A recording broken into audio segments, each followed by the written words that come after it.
Have you ever wondered what it truly takes to pledge allegiance to the darkest wizard of all time? Enter a world where loyalty demands blood, power comes at a cost, and secrets linger in the shadows of fear.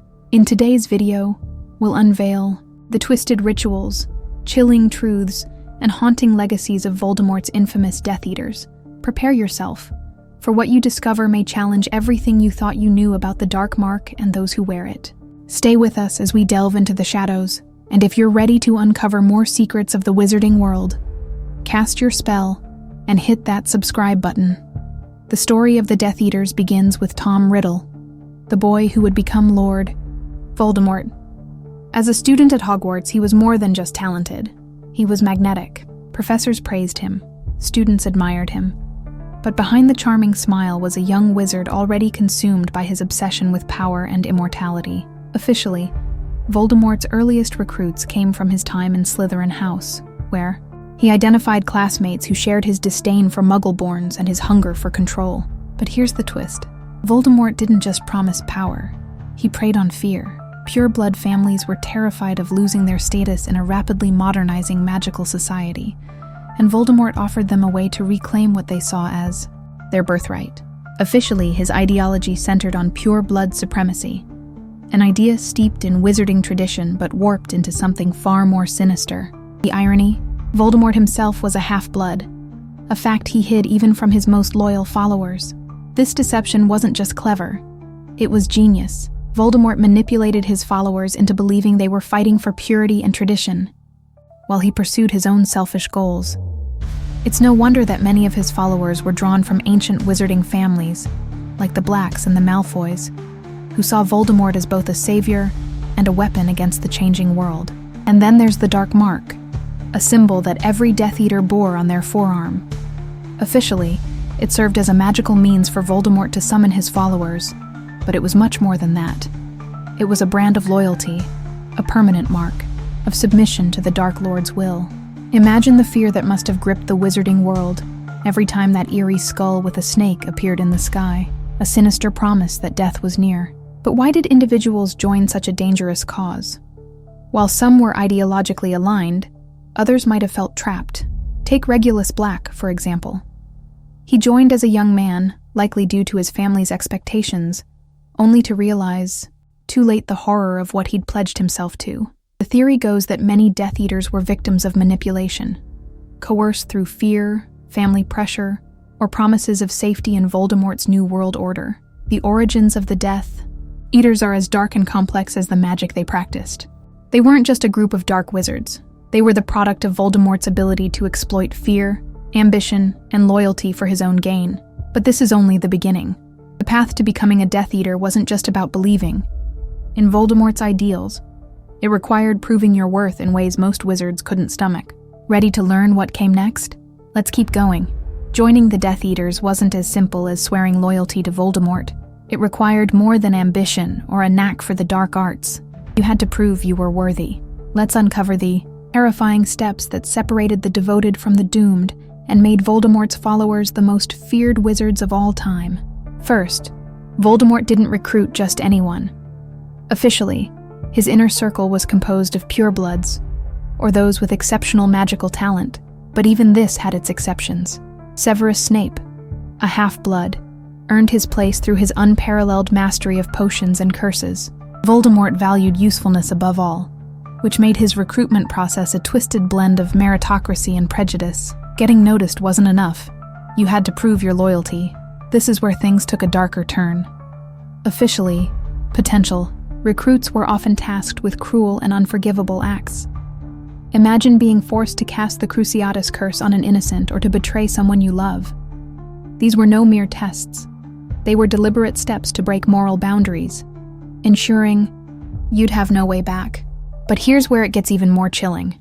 Theories suggest that Voldemort's trials weren't just acts of violence. They were deeply symbolic rituals. Some believe candidates were made to perform unforgivable curses as a rite of passage.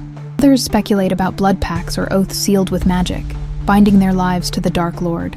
Whether true or not, these theories add a horrifying layer to an already grim initiation process.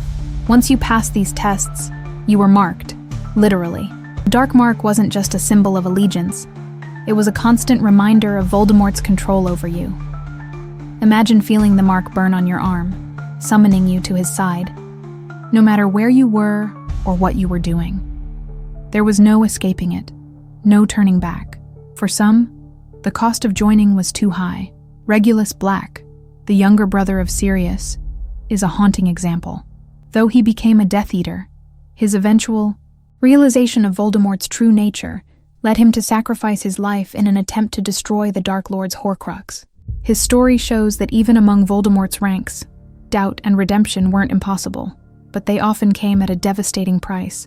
Becoming a Death Eater wasn't just about power. It was about surrendering everything: your morality, your freedom, and even your life.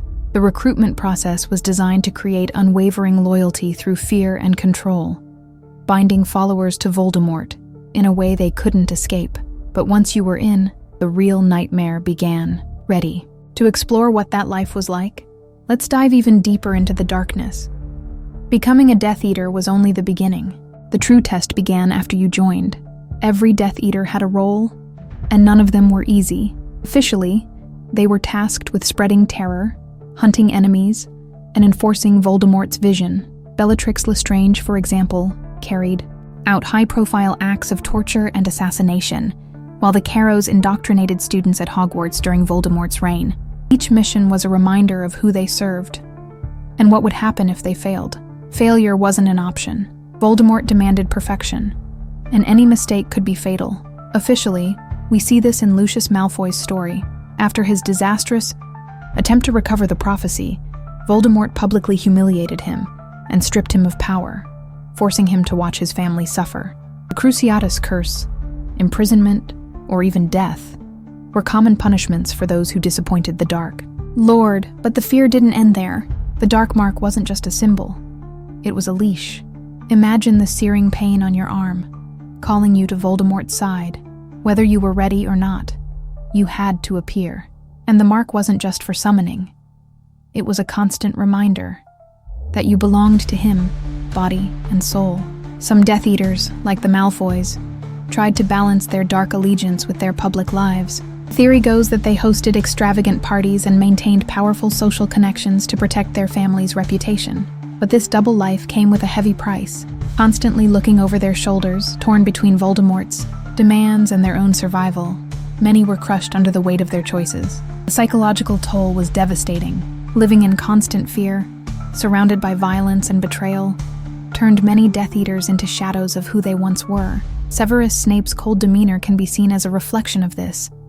Officially, his role as a double agent made him one of Voldemort's most trusted allies, and yet his true allegiance to Dumbledore revealed a man tormented by regret and guilt. Life as a Death Eater wasn't just dangerous. It was dehumanizing. Every action, every word was monitored. Even among their own, Death Eaters were rivals, constantly vying for favor while fearing betrayal. Voldemort's control wasn't just physical, it was psychological, leaving his followers trapped in a cycle of fear and violence, and yet some still clung to hope.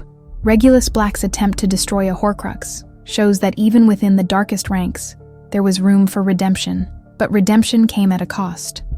One most weren't willing to pay. This was the reality of serving Voldemort. A life of fear, submission, and inevitable destruction.